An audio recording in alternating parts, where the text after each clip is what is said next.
पूर्व काल में चित्रभानु नाम का एक शिकारी था। जानवरों की हत्या करके वह अपने परिवार को पालता था। वह एक साहूकार का कर्जदार था, लेकिन उसका ऋण समय पर ना चुका सका।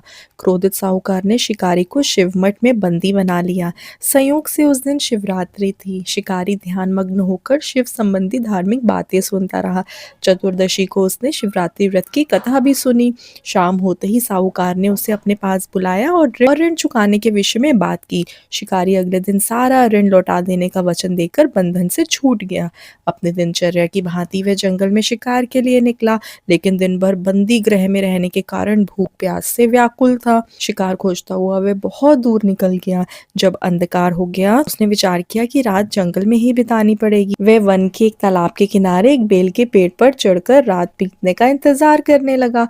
बिल्व वृक्ष के नीचे शिवलिंग था, जो बिल्व पत्रों से ढका हुआ था। शिकारी को उसका पता न चला। पड़ाव बनाते समय उसने जो टहनियां तोड़ी, वह संयोग से शिवलिंग पर गिरती चली गई। इस प्रकार दिन भर भूखे प्यासे शिकारी का व्रत भी हो गया और बेलपत्र भी चढ़ गए। एक पहर रात्रि बीत जाने पर एक गर्भिणी हिरनी तालाब पर पानी पीने पहुंची। शिकारी ने धनुष पर तीर चढ़ाकर जो ही प्रत्यंचा खींची, हिरनी बोली, मैं गर्भिणी हूँ, शीघ्र ही प्रसव करूंगी, मतलब बच्चा दूंगी। तुम एक साथ दो जीवों की हत्या करोगे, जो ठीक नहीं है। मैं बच्चे को जन्म देकर शीघ्र ही तुम्हारे समक्ष प्रस्तुत हो जाऊंगी, तब मुझे मार देना। शिकारी ने प्रत्यंचा ढीली कर दी और हिरनी जंगली झाड़ियों में लुप्त हो गई। प्रत्यंचा चढ़ाने तथा ढीली करने के वक्त कुछ बिलपत्र टूटकर शिवलिंग पर गिर गए। इस प्रकार उससे अनजाने में ही प्रथम प्रहर का पूजन भी संपन्न हो गया। कुछ ही देर बाद एक और हिरनी उधर से निकली। शिकारी की प्रसन्नता का ठिकाना ना रहा। समीप आने पर उसने धनुष पर बाण चढ़ाया। तब उसे देख हिरनी ने विनम्रता पूर्वक निवेदन किया, हे शिकारी, मैं थोड़ी देर पहले ऋतु से निवृत्त हुई हूँ। मामा तो विरहिणी हूँ, अपने प्रिय की खोज में भटक रही हूँ। मैं अपने पति से मिलकर शीघ्र ही तुम्हारे पास आ जाऊंगी। शिकारी ने उसे भी जाने दिया। 2 बार शिकार को खोकर उसका माथा ठनक गया। वह चिंता में पड़ गया। रात्रि का आखिरी प्रहर बीत गया। इस बार भी धनुष से लगकर कुछ बेलपत्र शिवलिंग पर गिरे कि दूसरे प्रहर की पूजा भी संपन्न हो गई। भी एक अन्य हिरनी अपने बच्चों के साथ उधर से निकली। शिकारी के लिए वह स्वर्णिम अवसर था। उसने धनुष पर तीर चढ़ाने में देर नहीं लगाई। वह तीर छोड़ने ही वाला था कि हिरनी बोली, हे शिकारी, मैं इन बच्चों को इनके पिता के हवाले करके लौट आऊंगी। इस समय मुझे मत मारो। शिकारी हंसा और बोला, सामने आए शिकार को छोड़ दूं? मैं ऐसा मूर्ख नहीं। इससे पहले मैंने 2 बार अपना शिकार खो दिया है। मेरे बच्चे भूख प्यास से व्यग्र हो रहे होंगे।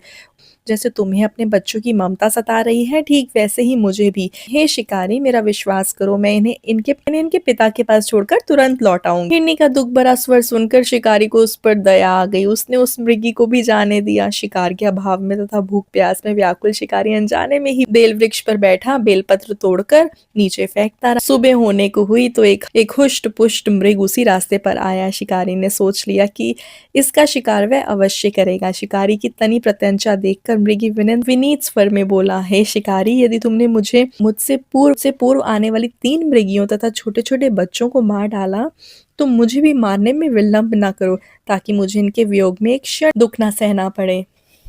मैं उन हिरनियों का पति हूँ। यदि तुमने उन्हें जीवन दान दिया है, तो मुझे भी कुछ क्षण का जीवन देने की कृपा करो। मैं उनसे मिलकर तुम्हारे समक्ष उपस्थित हो जाऊंगा।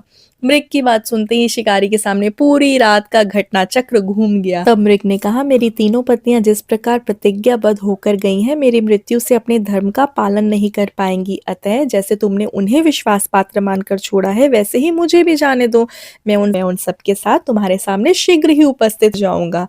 शिकारी ने उसे भी जाने दिया। इस प्रकार सुबह हो गई। उपवास, रात्रि जागरण तथा शिवलिंग पर बेलपत्र चढ़ने अनजाने में ही पर शिवरात्रि की पूजा पूर्ण हो गई। अनजाने में ही की हुई पूजन का परिणाम उसे तत्काल मिला।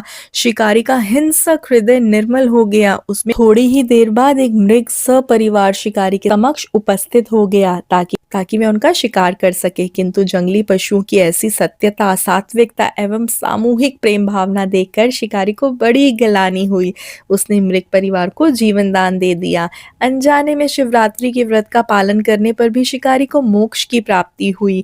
जब मृत्यु काल में यमदूत उसको ले जाने आए, तो शिवगणों ने उन्हें वापस भेज दिया तथा शिकारी को शिवलोक ले गए।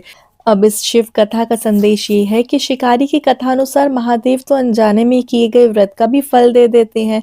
तो ऐसे कृपालु हैं हमारे महादेव। इस बार आप भी सभी महाशिवरात्रि का व्रत पूरी निष्ठा पूर्वक रखें और भगवान शिव का आशीर्वाद ग्रहण करें। वीडियोस अच्छी लग रही हैं तो चैनल आदर्श विचार को अपना प्यार जरूर दें। मैं हर रोज एक नई वीडियो के साथ वीडियो को शेयर करें ताकि ज्यादा से ज्यादा लोग महाशिवरात्रि पर इस कथा को सुन पाएं। Like, subscribe and share. कल मिलते हैं एक नई वीडियो के साथ। हर हर महादेव।